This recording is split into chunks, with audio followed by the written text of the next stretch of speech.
In this video, I'm going to take you through how UA audio interfaces like Apollo and Aero work with Ableton Live on a Mac computer. I'm using an Aero to demonstrate, but the concepts apply to all desktop and rack mount Apollos as well.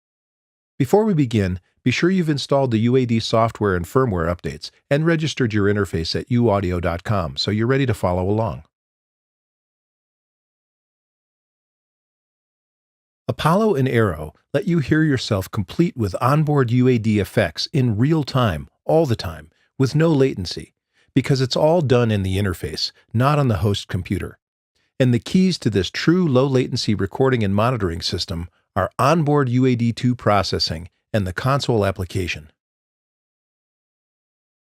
Console runs alongside Ableton and handles all your audio monitoring. It lets you set up your inputs and headphone mixes easily. And you can record yourself through UAD emulations of vintage mic preamps, compressors, EQs, reverbs, or guitar amps with no latency, just like if you were using an analog studio. Console replaces the software monitoring feature in Ableton, so be sure to disable the software monitoring preference when using an Aero or Apollo. In Console, all physical and virtual inputs are shown as channel strips. Channel strips are routed directly to the monitor output, so you hear sound as soon as you plug in an input. You use Console's faders and other controls to create your input mix, but the audio recorded in Ableton is sent at full level before the faders. With universal audio interfaces, onboard DSPs run the mixer and UAD plugins.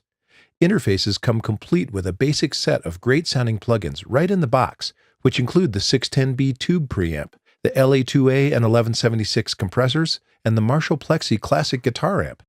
You track through them with no latency by adding them to channel strips in the console.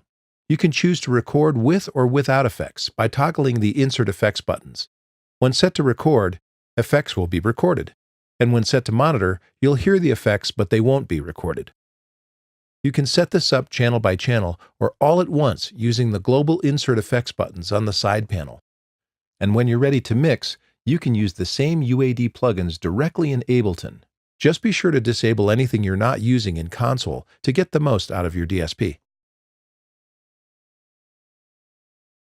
Unison preamps like the 610B and the Marshall are placed in a special insert slot at the top of the channel. They can be used in any channel insert, but when you use the special Unison slot, they take over the physical preamps to complete the hardware model by changing the impedance and gain staging. And because of this unique hardware-software interaction, Unison preamps are always recorded, regardless of the state of the Insert Effects buttons. The Settings page is where you edit and save hardware and software options. The default settings are a great starting point, but you can customize them at any time, and you may want to set input delay compensation to off for the lowest latency. Logic uses core audio for communicating with audio interfaces, and Console's unique I/O matrix allows you to customize the driver for your Apollo or Aero. Start by setting it to default.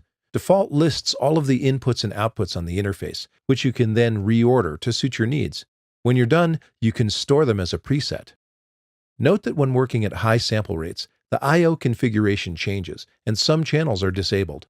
Be sure to refer to the software manual for a complete list of driver tables.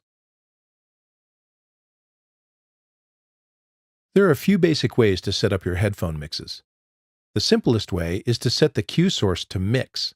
Then everything you hear in the speakers is routed to the built-in headphone outputs, and you control the overall volume with the dedicated knobs on your interface. You can also create discrete headphone mixes using Console sends for your live audio tracks and Ableton sends for your individual DAW tracks. You do this by setting the cue source to HP or Q and using Console headphone sends and Ableton sends routed to the headphone output to create your mix. Now launch Ableton Live. First, we'll load the audio driver. From the Options menu, scroll down and select Preferences. In the Preferences pane, open the Audio tab and select Core Audio as the driver type and Universal Audio Thunderbolt as the audio device. Now you can access channel configuration and hardware setup for your interface. The first time you install UAD software, you have to set a custom VST folder in Ableton. Go to the Preferences and select the File Folders tab. Click Browse and then navigate to the correct folder for the version of Live you're running. Once you select the folder, Ableton Live will scan the plugins and make them ready for use, and the Custom Folder button lights up. In Ableton Live, inputs and outputs are shown as numbered lists. Ableton doesn't allow you to rename the I/O. However, you can refer to the I/O matrix to help you remember which number corresponds to the I/O. Inputs and outputs can be configured as mono or stereo, and for ease of use, you should probably create both. Deactivating unused inputs and outputs reduces the CPU load if needed. When you create a new audio track, it defaults to EXT-IN1, which is Apollo or Arrow's channel 1. You can select a different input from the pop-up list in the input chooser. New tracks are automatically routed directly to Arrow or Apollo's monitor left-right outputs. To route your audio to a different output, select EXT out and then select the output pair you wish to use. With Apollo and Arrow, your DAW buffer size doesn't really matter because the hardware handles all real-time audio processing and monitoring without relying on the host computer. The hardware buffer size determines how much latency occurs when looping audio through Ableton. If you want to play virtual instruments inside Ableton, set the I/O buffer to a low setting, like 64 or 32 samples. Low buffers use more of the computer's power to minimize latency, but it makes instruments easier to play. Of course, this does reduce track count. For mixing, you can set the hardware buffer high so that the computer has more horsepower to dedicate to the mixing engine. You'll have to experiment to find the best settings for your computer and your workflow, but a good starting point here is 128 samples.